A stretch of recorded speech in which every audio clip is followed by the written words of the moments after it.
Bon, aujourd'hui, c'est pas une moto, comme on l'a vu dans le titre, c'est le Forza 125. Là, je suis un peu paumé pour le retrouver. Il est là-bas. Non, c'est pas ça. C'est pas le C1. Il est là, il est joli, il est en rouge. Il y a 5 couleurs dispo. Je vais en parler assez vite. Il n'y a déjà pas de clé. On a que ce. On dirait presque un porte-clés en fait.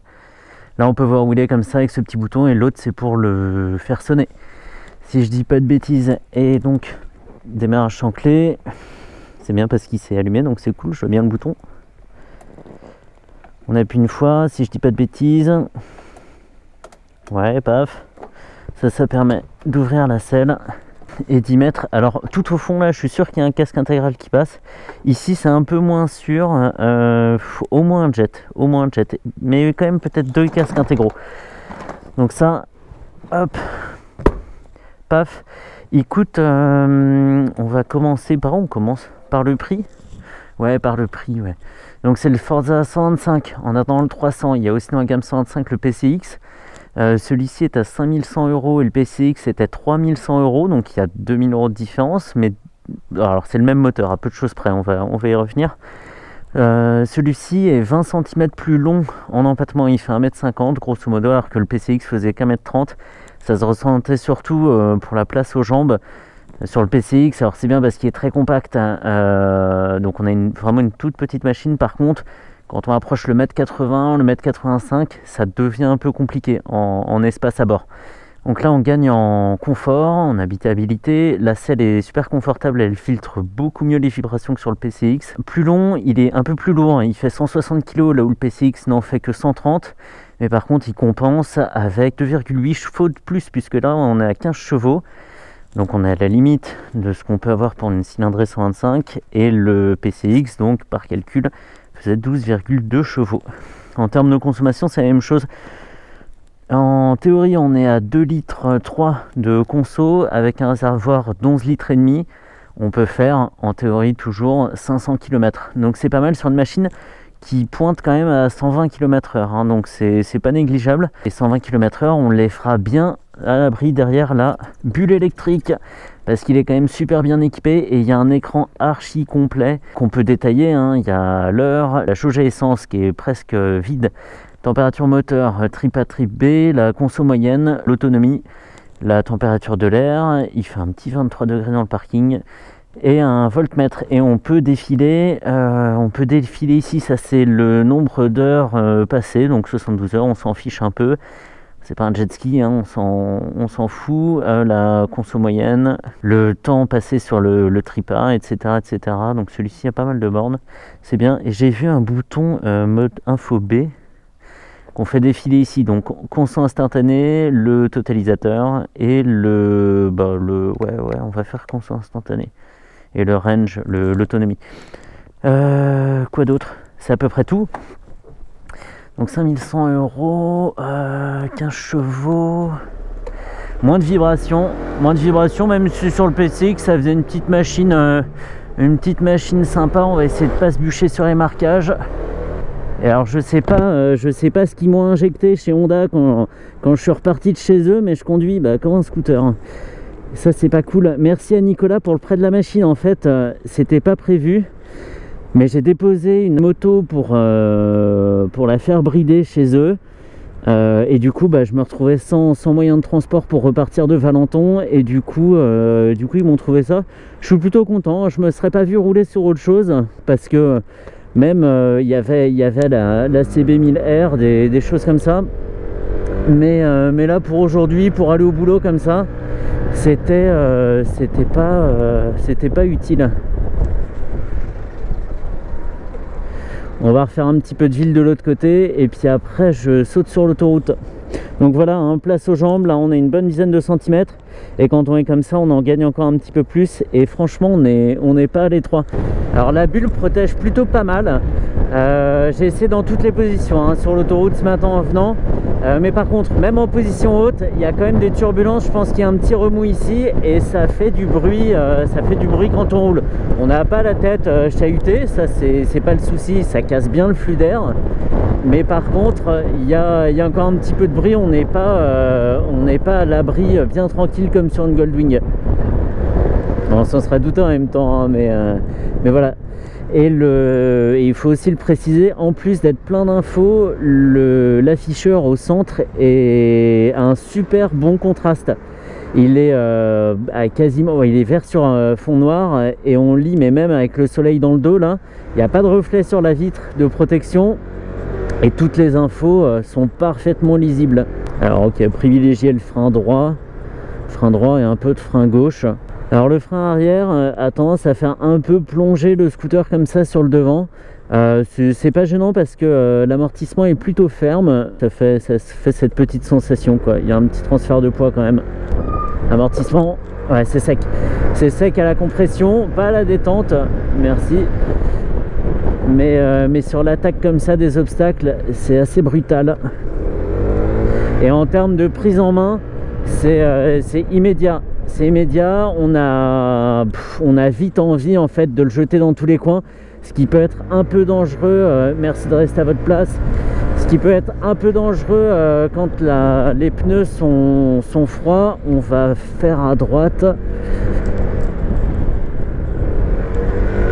Ah, il est fou de maniabilité.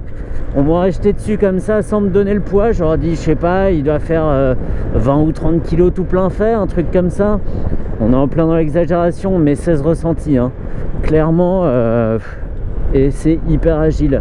Et dans tous les virages, j'ai le pied par terre. Ouais, je crois que j'ai atteint un peu la limite du pneu là. J'ai senti une sorte de vibration dans le pneu, je sais pas où j'en étais. Ah c'est horrible, Pourquoi je fais ces petits coups de gaz là? Horrible. Quand on me met sur un scooter, je sais pas à quoi ça tient, mais je deviens un conducteur de scooter. Et pas un bon en plus hein.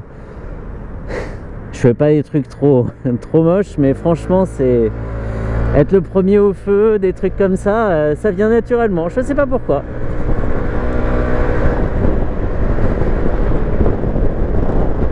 Alors faire attention à pas trop se faire piéger par la vitesse. Comme on ressent pas énormément l'accélération, on a tendance à être rapidement au-dessus de 50. Là je suis à 60 par exemple, donc c'est pas bien. Et voilà, faudra juste se méfier de ça. Allez.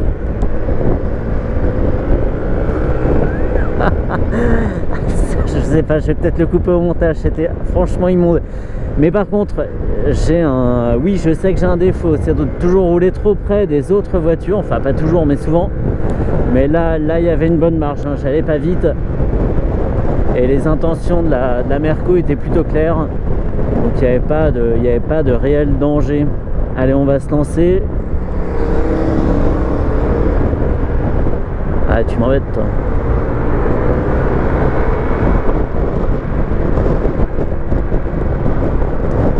Il y a des prétendants derrière, il y a une Harley, je sais pas ce que c'est, et un scooter, mais bon, ils ont vite compris à qui ils avaient affaire. Donc là, je suis poigné dans l'angle, hein. J'attends que la VMAX soit atteinte. Et on entend sûrement du bruit dans le casque. Encore une fois, sans que ma tête soit chahutée, hein. C'est juste du bruit, quoi. On a un bon 120 compteur, là. Et on n'ira pas plus vite. On va essayer de bosser un peu l'aérodynamisme. Allez, on baisse la tête, on baisse la bulle.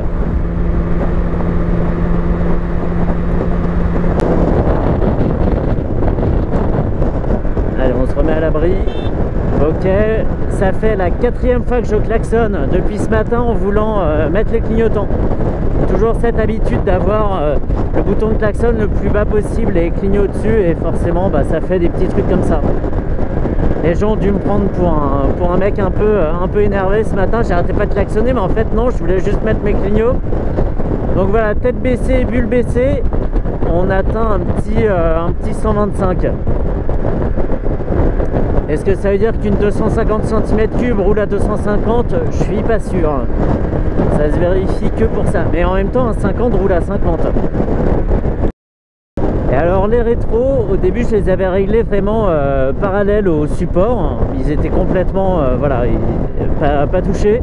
On voit derrière, mais on voit pas ce qu'il y a vraiment derrière nous en fait. Ce qu'on voit dans le rétro est pas resserré vraiment par rapport au scooter. Comment dire, on verra la file, le bord de la file à gauche et le bord de la file à droite, mais pas exactement ce qu'il y a tout près de nous. Donc voilà, faut bien les régler à fond, tourner à fond.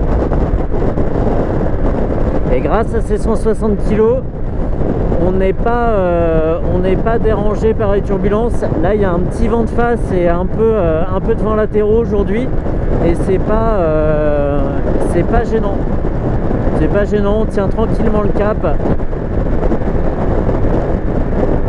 Mais par contre, comme ça, à 125, on sera poigné dans l'angle tout le temps, quoi. À ces vitesses, c'est normal. Donc en gros, c'est le même moteur que le PCX. Même alésage, même course, même cylindrée évidemment, donc même moteur. Par contre, ils ont grappillé de la puissance avec le taux de compression. C'est le seul chiffre qui varie entre les deux. Celui-ci a un taux de compression plus élevé, 11,5 pour 1. J'ai franchement bien potassé la fiche. Donc une base connue, un moteur franchement, on va pas dire increvable, mais très très fiable, bien éprouvé en tout cas. Et qu'est-ce que je voulais dire d'autre? C'est à peu près tout. Il existe en 5 couleurs. Il y a donc le rouge, un beau noir brillant. Il y a 2 autres couleurs que j'ai oubliées parce qu'il y en a une qui m'a particulièrement tapé dans l'œil. C'est le gris et bleu. Gris mat et bleu, et je crois que c'est dans cette couleur qu'on le voit le plus. Donc franchement, là, on est à quoi? On est à 110, on est un peu rapide, on est à 105. À 9000 tours, il n'y a pas une seule vibration. Mais vraiment, hein, ça tient du scooter électrique, là, à ce niveau-là. Donc pour relier deux villes, et j'ai encore fait klaxonner, pour relier deux villes, c'est excellent parce qu'on ne se fatiguera pas à faire de la voie express comme ça. Du coup, on n'hésitera pas à sortir un peu de la ville. Et ça c'est franchement pas mal. Et avec 500 km d'autonomie, il y a de quoi faire des bonnes liaisons. Moi, perso, je fais entre 10 et 11 bornes par jour. Ça veut dire que sur une quarantaine de jours en 2 mois, si on retire les week-ends, je peux faire le plein qu'une seule fois. Voilà. Alors, en fait, moi, je m'en fous parce que je fais du vélo, mais c'est un calcul qui parle en fait. C'est qu'on met 11 litres et demi une fois tous les 2 mois. Donc on peut faire le plein, si on pousse le truc vraiment loin, on peut faire le plein que 6 fois par an. Si on s'en sert que pour aller au travail à une dizaine de bornes de chez soi.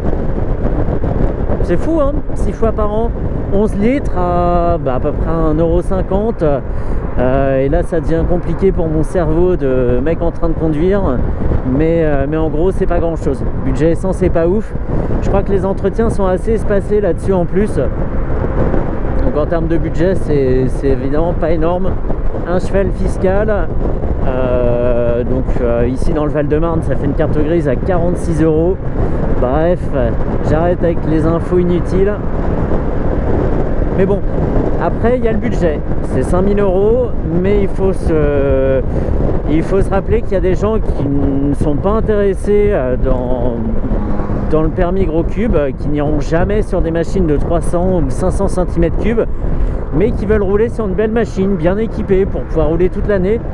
Et 5000 € finalement, ça représente pas un budget si énorme que ça quand c'est un véhicule quotidien.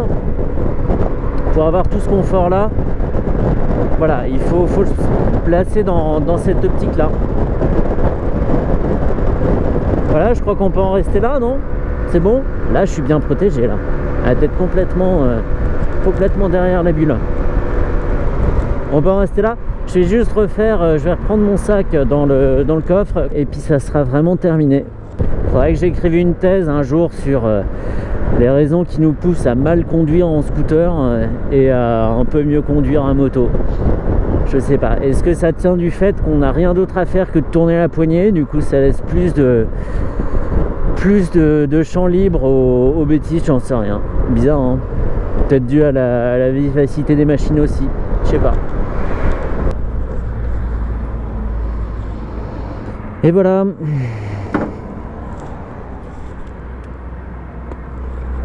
Petit tour dans le coffre. Petit tour dans le coffre. Ouais, c'est vraiment énorme. C'est C'est énorme, ouais, je pense. 2 casques intégraux, ça passe, ouais. Ça passe, sûr. Et plutôt joli en plus.